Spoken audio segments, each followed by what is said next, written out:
Yo, what is going on, my YouTube people? 2099 back here with another video, and in today's video, as you can see on your screen, this isn't a regular IRL football video. Rather, we're on UFL, the supposed FIFA killer, or EAFC, whatever you want to call it. In today's video, I'm going to be kind of reviewing what this game is all about. Is it worth playing? And most importantly, is it really that worthy of a title such as a FIFA killer game? If you guys are new to the channel, please make sure to smash that like button, subscribe if you guys are new as well. It really does help a lot. And I want to thank you guys so much for the support on the recent videos as well. And without further ado, let's get started. So as you can see, we've got a few stuff here on the screen. We've got play online. So this game is basically a toned down version of Ultimate Team, where the whole concept of Ultimate Team still stands. You have cards, players that you can buy with coins and such. You can loan players and all that stuff. But it's not an EAFC type of game where there's other game modes like pro clubs or career mode. It's strictly an Ultimate Team based game. Now, right off the bat, you can see that it's a free-to-play game. It's not a game that costs $90 just like EAFC does. It's a free-to-play game, and that's why this game was very highly anticipated.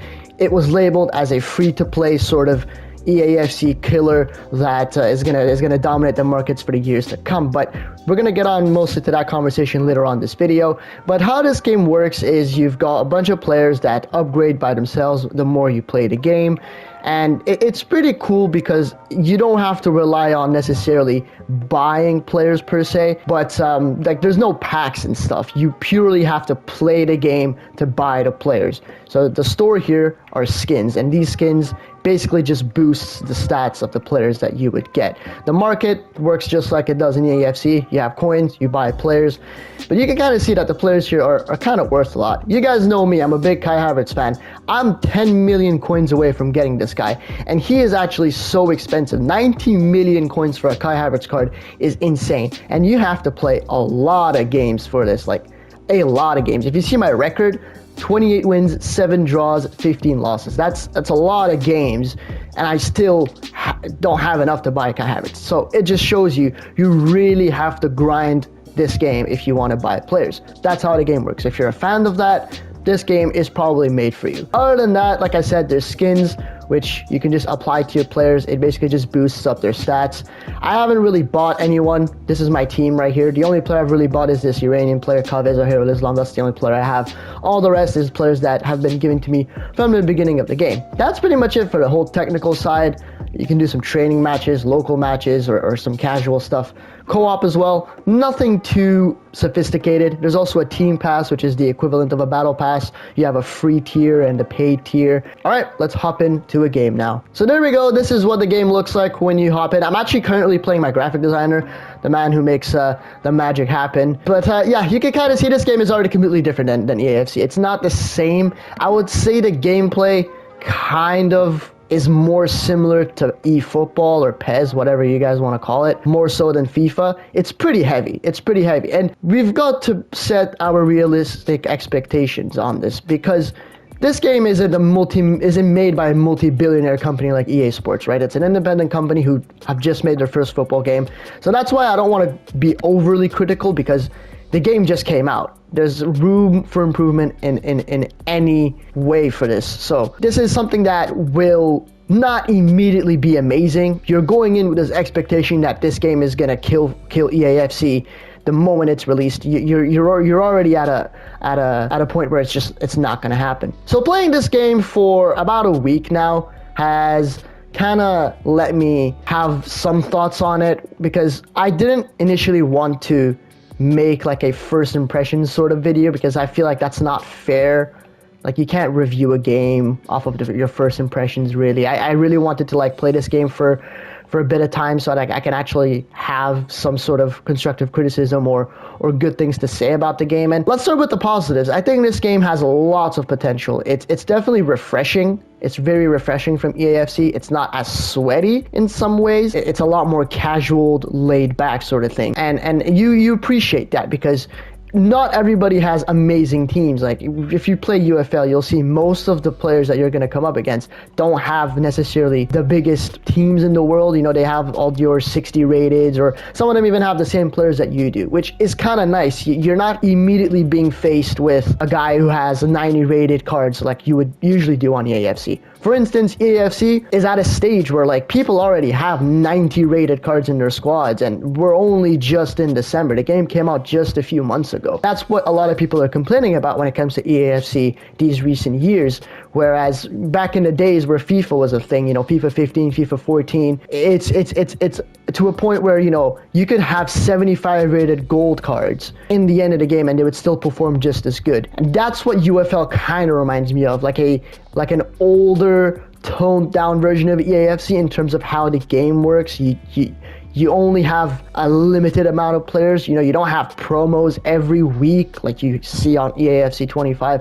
And for me, I think that's positive. It's definitely more refreshing. You're not overwhelmed with the millions of cards that exist on EAFC. But then it's all about balancing it out as well. You're not going to keep the same players for too long because then the game's going to get boring. That's what I think about the overall structure. I think the customization in this game is fantastic.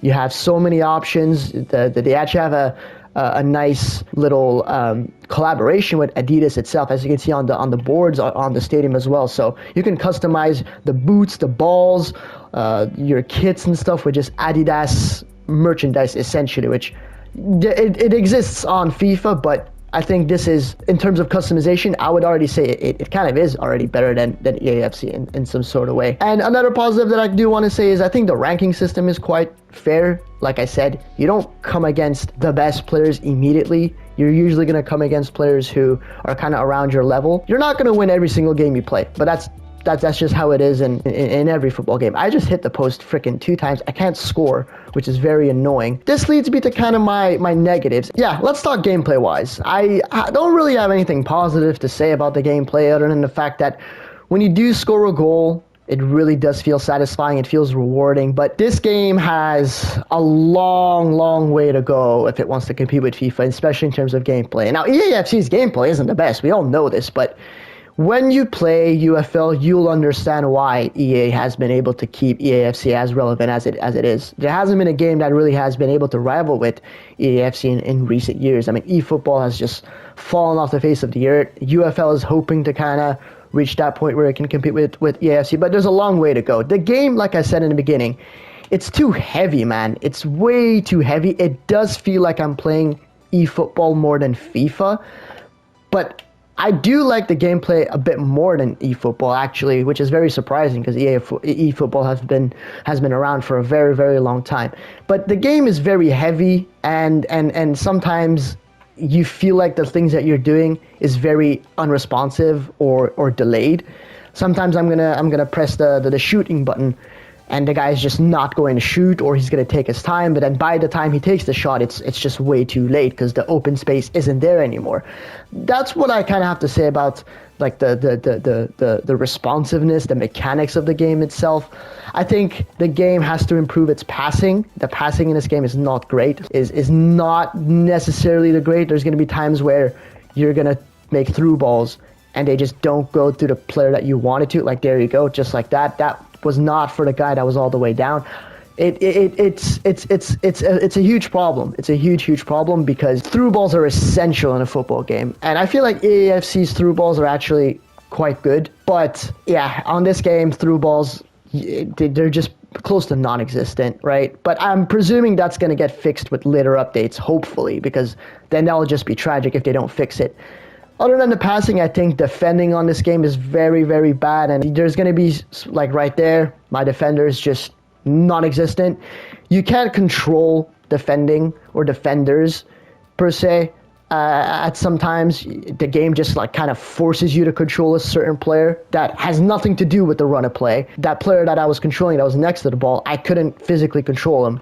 The game just doesn't let you do so. They really need to fix defending in this game, because if it stays the way it is, this game is not going to last long. It's not going to. They've had one update out so far, and the update has made the game look better. It looks a lot more polished, but again, still a long way to go. the defending has to get fixed, because you're going to have some just absolute bozo moments where it's genuinely not your fault, but the ball is going to be in the back of the net, and there's just absolutely nothing you can do about it. Keepers are also a thing. I mean, keepers have never been good in any football game, to be quite honest with you. But that's something that if they're able to master, they're going to be ahead of EAFC, because EAFC's keepers, let's be honest, you can have a 75 rated card, or you can have a 95 rated goalkeeper. They all act the same. So that's the major criticisms I have for the gameplay. They have a long way to go, and they have time to fix it. I want to give them like a year or something to fix this type of things, because I'm not expecting this to be mastered within the first few months of the game. I don't think it's fair for them to do so either. Making a football game is not easy as well. It does take a long time, and when you want to rival with a multi-billionaire company that has been in the game for so long, you really have to make it right, and doing so takes a long time. But other than that, yeah, man, I think this game definitely has the potential. The branding, the marketing is on point. People know what UFL is. It's very, very popular at the moment, and it actually kind of pushed EAFC to do something about it. If you guys didn't know, EAFC released a sort of quote-unquote demo/showcase event. Or not event, it's like a game that you can install on your console and play, but I think it only features pro clubs and kickoff. So it's like a demo version of the game where you can play, but you don't have access to the full game. And people are going to play this game mostly so for Ultimate Team. You're not going to have access to that. But is this showing that, okay, EAFC is paying attention to these sort of things where, okay, we're having new games on the football market, maybe it's time to step our game up. We're just going to have to wait and see. With the UFL, I think we're going to have to play the waiting game and see how better the game gets. But for now, it's already solid enough. It's a free-to-play game, so you can't overly criticize the company. It's a free-to-play game. If you don't want to play it, just don't play it, right? You're not paying for the game. So that's pretty much what I have to say for this UFL game. Hopefully it gets better by time. I'm going to keep grinding. Hopefully I can get this Havertz in time. And that's pretty much it. Thank you guys so much for watching this video all the way through. If you guys have enjoyed, make sure to smash that like button, subscribe as well. It helps a ton. And that'll be it for me today. And I'll see you guys in the next one. Peace.